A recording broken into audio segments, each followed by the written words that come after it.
Shalom, shalom, shalom, chers frères, chers sœurs. Paix et bien.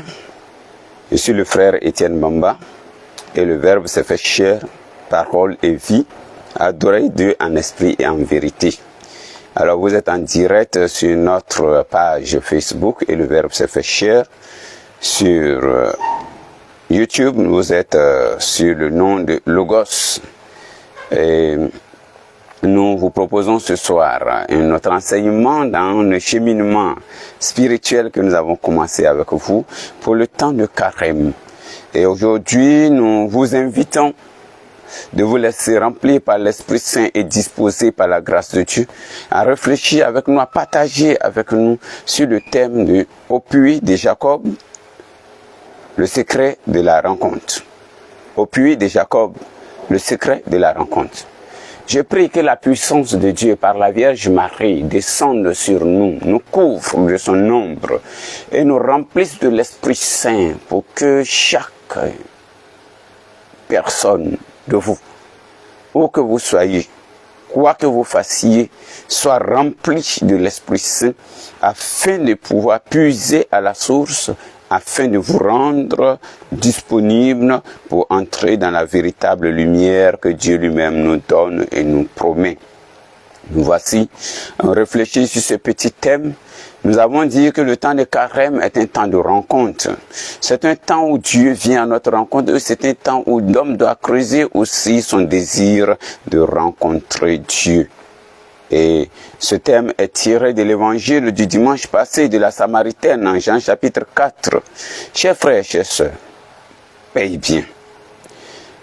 Au puits de Jacob, le secret de la rencontre. Ici, nous avons trois choses. Nous avons d'abord le puits, c'est-à-dire le lieu de la rencontre. Ensuite, nous avons l'homme qui vient. Et ensuite, nous avons Dieu qui agit. Le puits, qu'est-ce que c'est que le puits?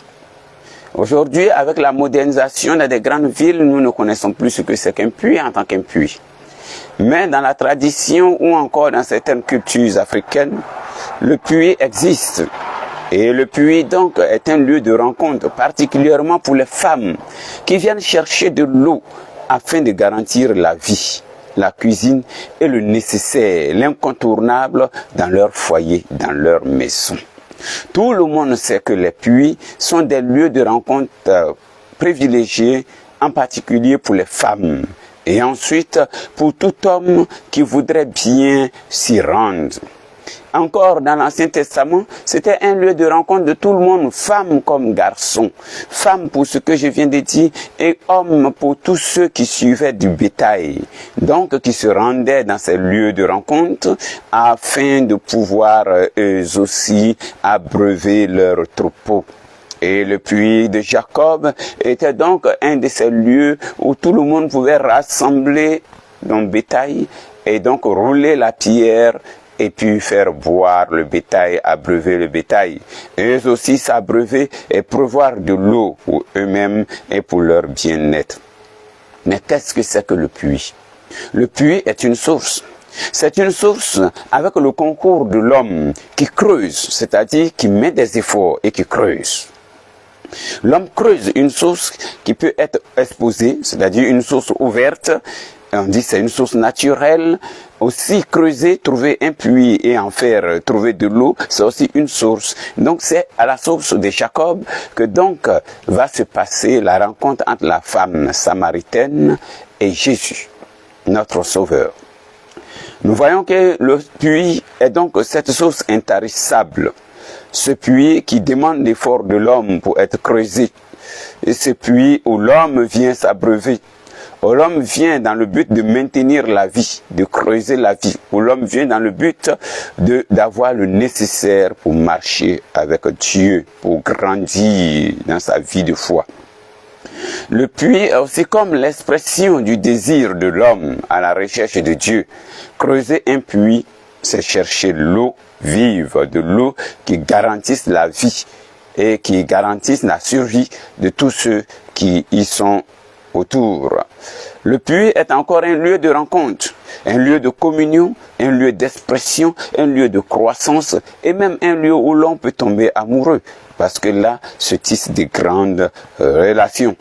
Chers frères, chères sœurs, le puits est là où Dieu et l'homme se rencontrent. Dans le puits se trouve de l'eau. L'eau est symbolique de l'Esprit Saint.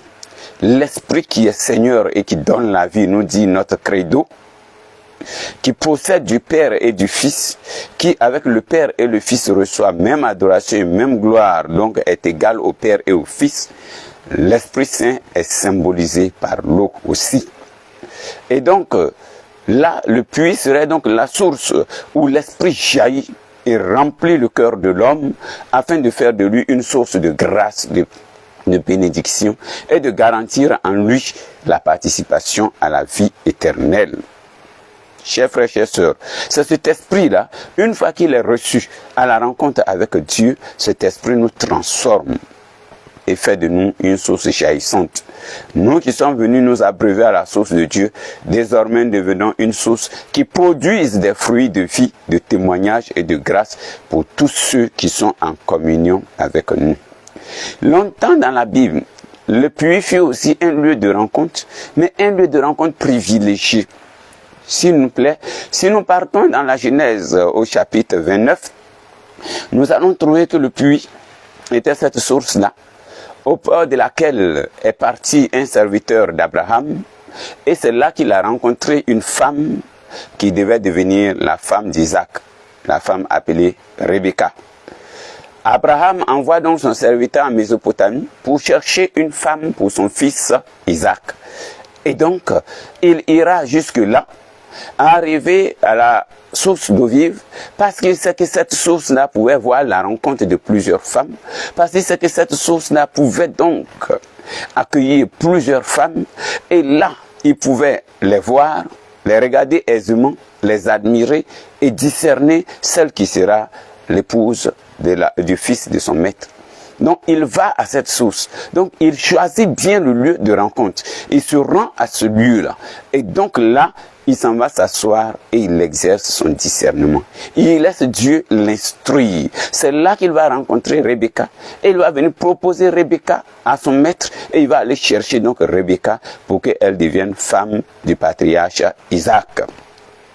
Oui, chers frères, chères sœurs, c'est de là qu'il est question. Rencontre où l'homme tombe amoureux de Dieu, où la vie se communique, où l'Esprit Saint met en communion des personnes.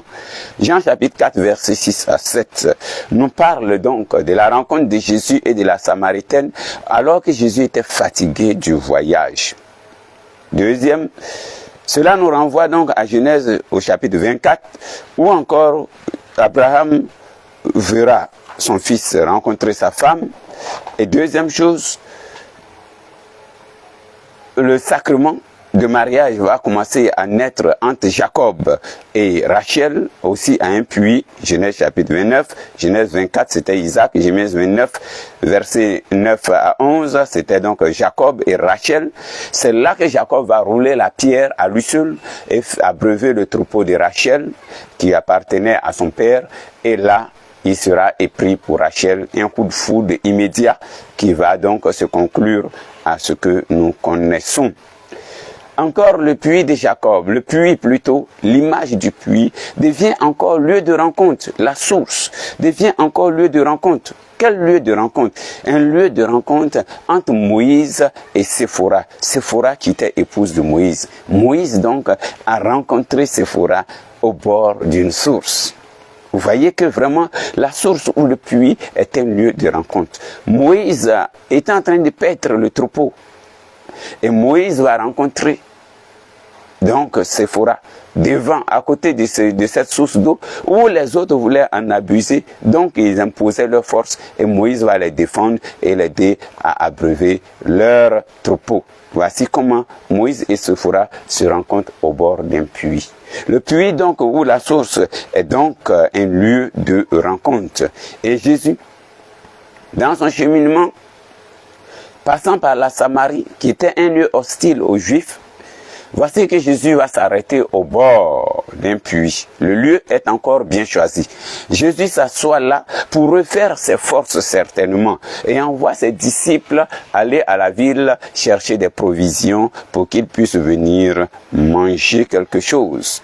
Mais le Seigneur qui savait que la femme ne manquerait pas au puits, vient au lieu de rencontre où il va choisir pour instruire cette femme, la nourrir et transformer la vie.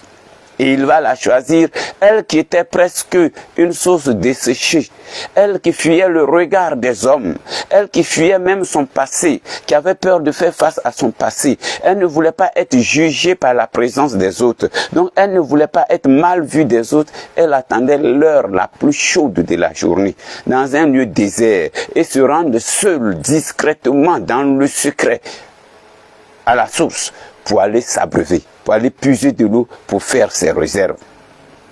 Chers frères, chères sœurs, nous aussi nous fuyons souvent notre passé. Nous fuyons souvent le regard des autres. Nous avons peur. Nous cherchons un lieu où nous cacher. Nous voulons être tranquilles à l'abri des regards des hommes.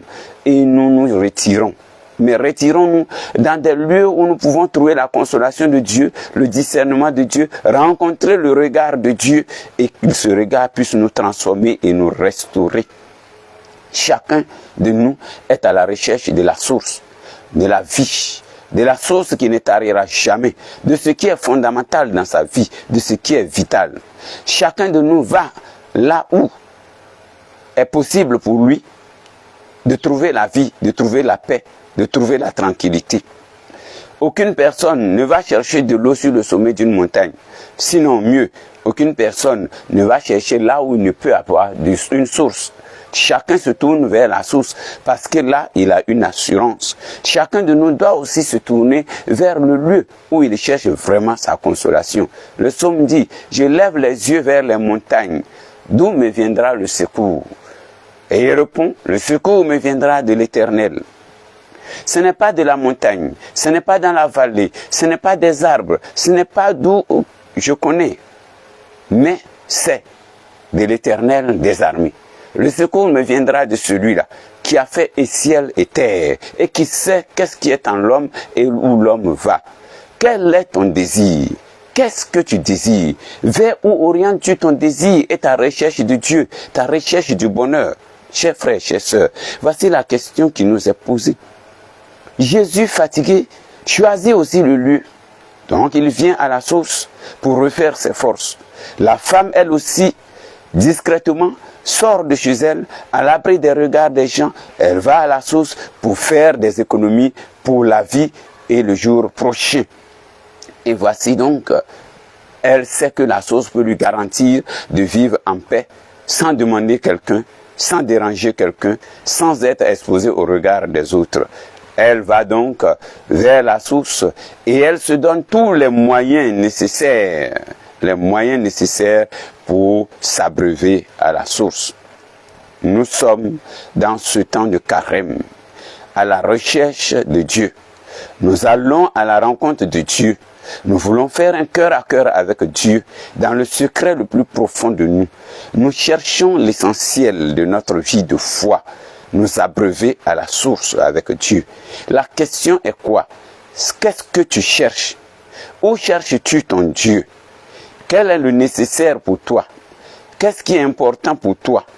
Est-ce que tu te donnes les moyens de mener cette recherche? C'est ce dont nous avons besoin. Cette femme s'est donné les moyens.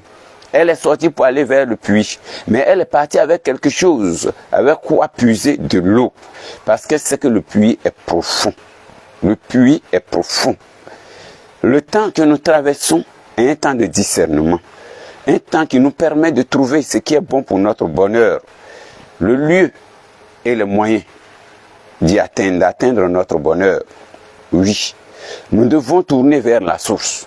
La source, c'est Jésus qui nous invite à faire un tour au fond de nous-mêmes pour creuser cette soif-là et pour chercher à l'assouvir.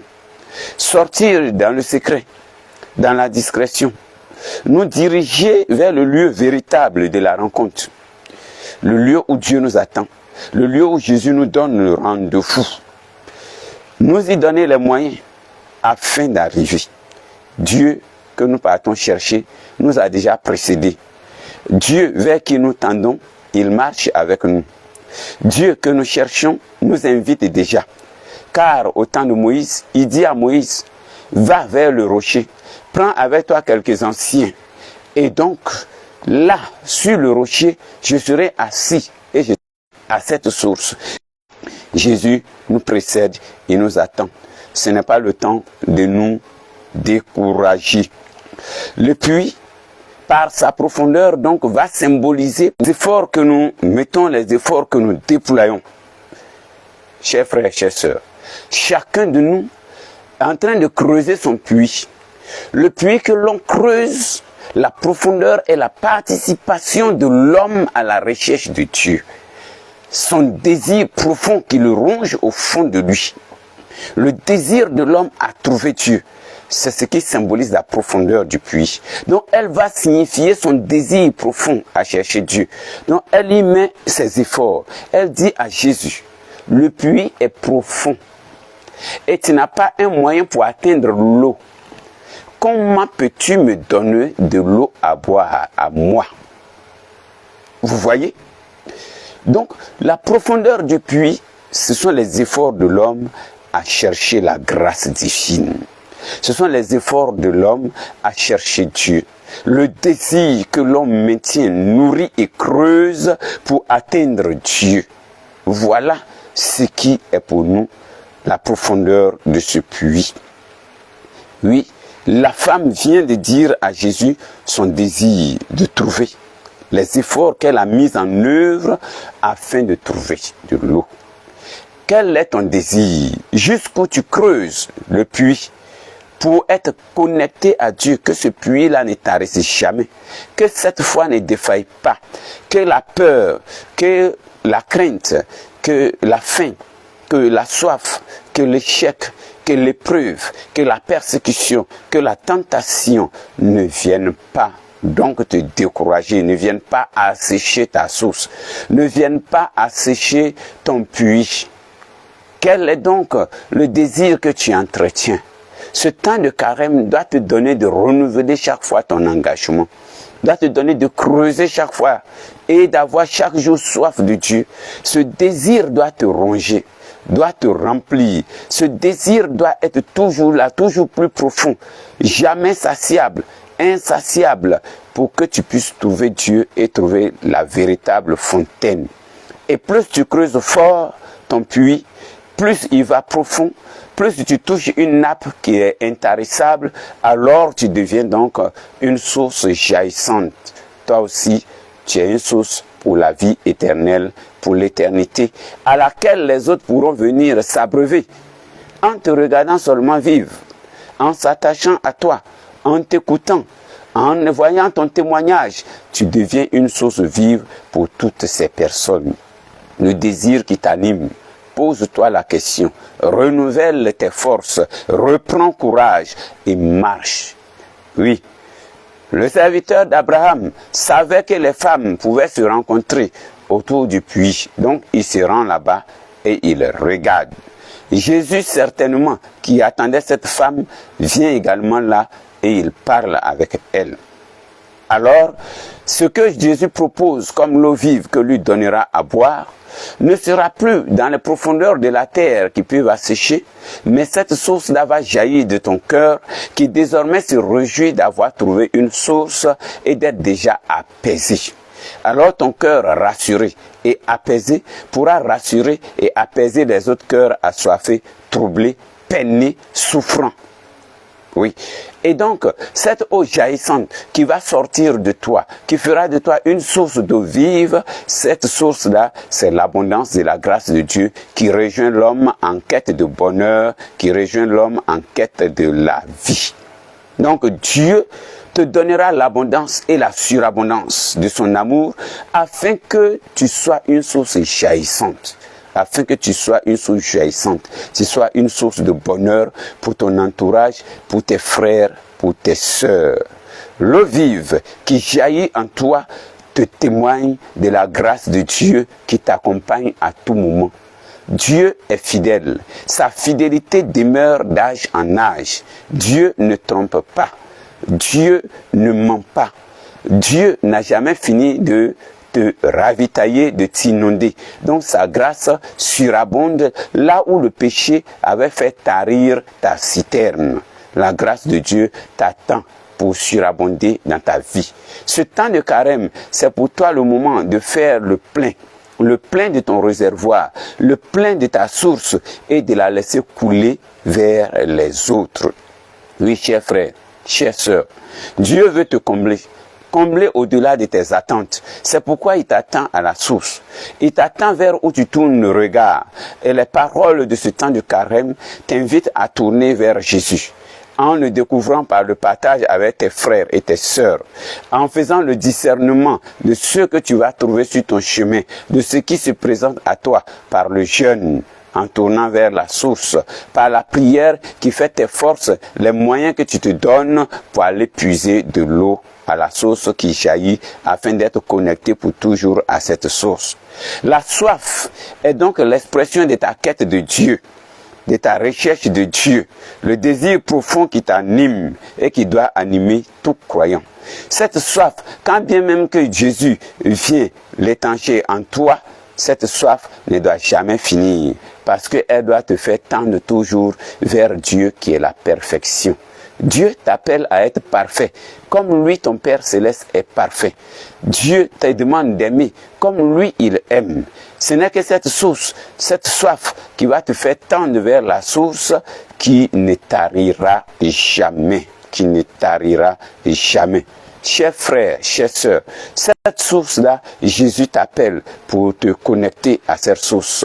Oui, le moment et l'heure de la rencontre, c'est l'heure la plus chaude, en pleine lumière. Cette lumière ne suffit pas pour que l'homme puisse discerner et comprendre. Cette femme attendait quelqu'un qui voulait lui révéler ce qui est caché, son propre secret en elle. Elle donc recouvre quelqu'un qui lui parle de son secret qu'elle cache. Ces 5 époux qui ne sont même pas ses époux. Elle va et elle dit, venez voir, quelqu'un vient de me dire tout ce que j'ai fait. Voilà le signe qu'elle recherchait pour reconnaître que le Messie est devant elle. Et les autres viendront et ils vont inviter Jésus à demeurer avec eux. Et à la fin, ils diront à la femme, ce n'est plus parce que tu as parlé que nous avons cru, mais nous-mêmes, nous avons goûté, nous avons vu et nous avons entendu. Quel sera ton témoignage à la fin de ce temps de carême? Quelle sera la remarque que les autres pourront faire de ce que tu as vécu et de ce que tu as présenté? Chers frères, que ce carême soit un moment qui produise du fruit pour nous, afin que tourner totalement vers Dieu, nous soyons capables d'être de véritables témoins et des témoins vivants. Dieu se pose comme le seul capable d'étancher cette soif inépuisable plutôt. En Jean chapitre 4, versets 13 à 14. Il t'attend aussi, toi, et il te tend la main. Regarde que Dieu t'attend. Il te parle. Viens vers lui. Donne-toi les moyens de le chercher et lui se laissera trouver. Au bord du puits se trouve le lieu de la rencontre, le lieu où l'homme tombe amoureux de Dieu. C'est là que l'amour véritable se révèle à nous. Dieu te connaît plus que toi-même. Dieu me connaît plus que moi-même. Que ce temps de carême nous forge à la recherche de Dieu, nous donne des forces vives et nous transforme en fontaines qui produisent de l'eau, vive, d'une source jaillissante. Que nous soyons des hommes remplis d'Esprit Saint qui véhiculent l'esprit des enfants de Dieu à tout notre entourage afin d'être ces véritables témoins illuminés, éclairés, instruits et remplis de l'Esprit Saint pour enfanter toujours Dieu à nos frères, à nos sœurs. Que cet enseignement nous nourrisse jusqu'au jeudi prochain, afin que chacun de nous soit pétri de la grâce de Dieu. Que Dieu vous bénisse et vous garde. Vous tous qui êtes en ligne, je vois beaucoup de personnes, que la gloire de Dieu vous accompagne. Que la puissance de Dieu soit toujours avec vous et que le nom de Yahweh soit glorifié. Que le Dieu de Jacob, le Dieu de Moïse, le Dieu d'Isaac, le Dieu d'Abraham, notre Père à nous tous, notre Créateur, soit toujours avec vous et vous accompagne sur tous vos chemins. Lui qui se laisse trouver, il vous donnera le signe. Soyons attentifs. Shabbat, Shalom et à jeudi prochain, même heure, pour un autre enseignement. Que Dieu vous bénisse. C'était Et le Verbe s'est fait chair avec